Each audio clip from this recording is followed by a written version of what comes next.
Hey guys, just wanted to let you know that for the next episode, instead of releasing a podcast, I'm actually going to be launching my first YouTube video. So check out Vicurious podcast, just search that on YouTube and you should be able to find my channel. And also in this episode, just a heads up that there is some swearing.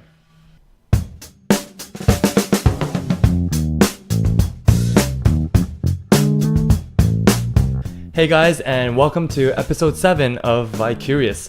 I'm your host, Matt. And in today's episode, despite how excited I am to go outside of my comfort zone, I realize that it can get pretty tough, especially when I'm alone.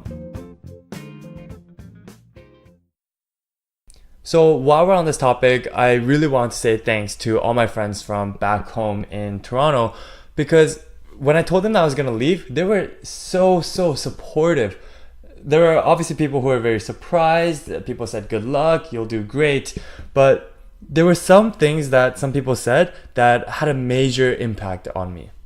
So let's start with one of the good things.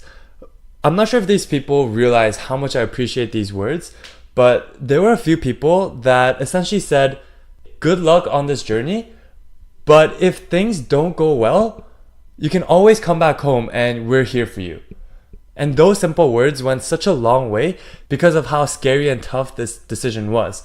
So knowing that I can always go back home made me so much more comfortable in making this leap of faith. And then there were some people that said, wow, I could never do that. And it's tough to interpret what that actually means because to some people it's very genuine, as in they wouldn't be able to make that jump and they really admire my decision to do so. But then some people said it in a tone as if saying, that is the dumbest decision that I've ever seen and I would never do something that stupid. And honestly, that was the feeling that I got from some people. Again, it's not everyone and it really depends how they say these words. But there were definitely some people where I didn't feel as much support as I thought I would. So having arrived in San Francisco, I lived in a variety of places, which I'll get to in another episode. But one of the places that I stayed in were hostels. And I figured this was really good because, well, they were really cheap and super convenient. And I figured, hey, I get to meet a lot of different travelers and new people, so it's great, especially because I didn't really know anyone in the city. So the people working in the hostel were super friendly and I met a lot of cool travelers too.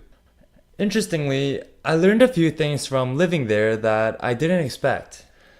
Number one, I'm not as special as I thought I was.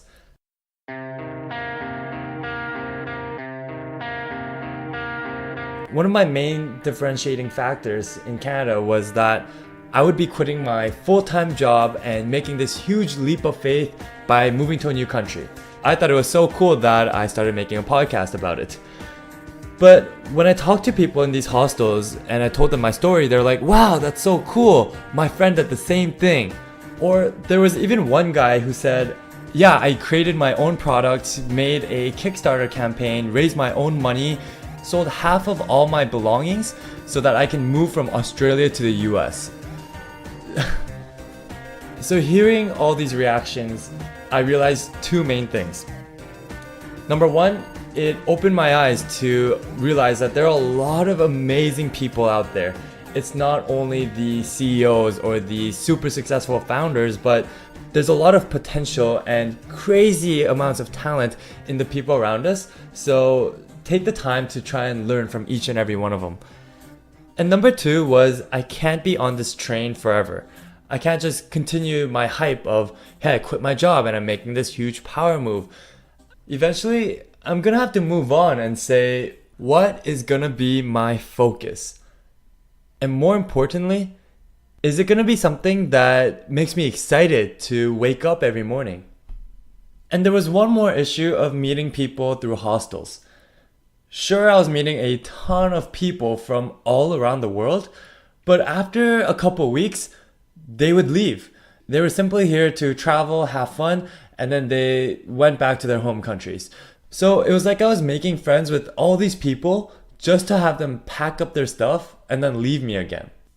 Which honestly sucked because I wouldn't have a stable group of friends throughout my time here.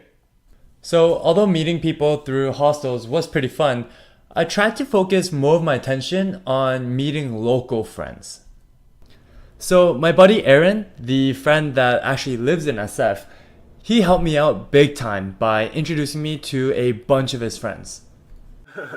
Wait, sorry, what's your name, dude? Hi, I'm Derek. Derek, nice to meet you. My name is Matt. How do you know Aaron and everyone? We went to high school together. Okay, cool, sick. Yeah, we know for each other for a while. My name's Alex. Alex, nice to meet you. My name's Matt. Nice to meet you, Matt. I'm Kelly, nice to meet you. Nice to meet you. Priscilla, nice to meet Priscilla, nice to meet you. So that was just an example of a few of the people that I met here. And honestly, there's such a great group of people. Whenever we went out, they would invite me and ask if I was coming. And just in general, they would look out for me. But these were friends that have known each other for such a long time. And sometimes I would feel like the odd one out. Especially when they said any kind of inside joke that I wouldn't understand. In which case, I'm just kind of sitting there wondering if I should fake laugh or not. But I just kind of figured this is something that I had to go through if I wanted to meet new people. And not only that, I'm typically someone who overthinks a lot. So as a result, sometimes there would be moments where I would think, hey, are these people just being friendly to me because I'm Aaron's friend? If Aaron wasn't here, then am I essentially just a stranger to them? And that's not something where I can simply ask. Or it may not even be something that I want to know the answer to. So as a person that often overthinks a lot, it was sometimes in the back of my head, and it would make me miss home.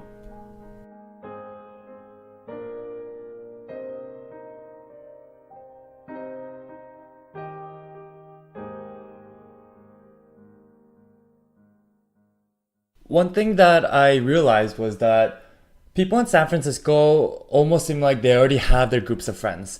They're already in their cliques. So surprisingly, it was tough to become friends with local people on my own. So when my friend Carlo, who lives in Chicago, decided to visit me, I told him all of this to hear what he had to say. Now, just a heads up, we were on a hike during this, so you'll randomly hear footsteps and sounds of birds. Cause like I'm normally surrounded by a place where I have like a bunch of friends, right? Like people that I'm used to, like all my best friends are back home, and here I don't have that.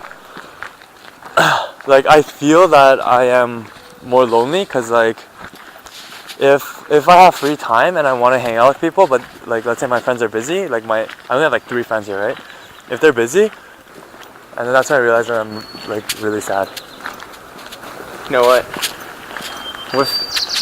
At least from my perspective, with any of life's biggest challenges and the key to growth is always starting out on the uncomfortable and seeing how you deal with that.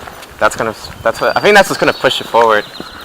So even if I'm not meeting like that perfect group or perfect friend, so-called, that I have back home, like the more I put myself out there, the more I'll meet them, and the better I'll understand myself. The more you're looking for that group of people you had back home, you might as well have stayed back home. Fuck, dude, you're right. Fuck. Yeah, this is this is a new life. This is your chance to redefine who you are, get a new group of friends, see who you actually click more with. Because like you said, back in Toronto, you were close in your own bubble.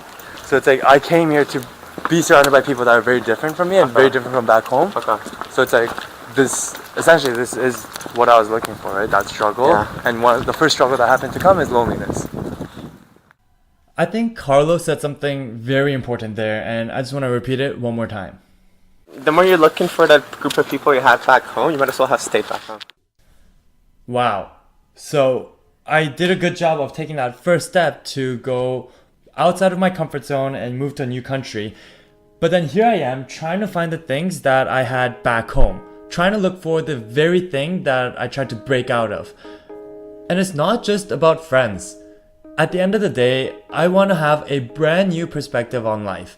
And I won't be able to do that if I'm always chasing after the things that I left behind. I should appreciate all of these uncomfortable moments and take them head on, because honestly, that's where I'll grow the most.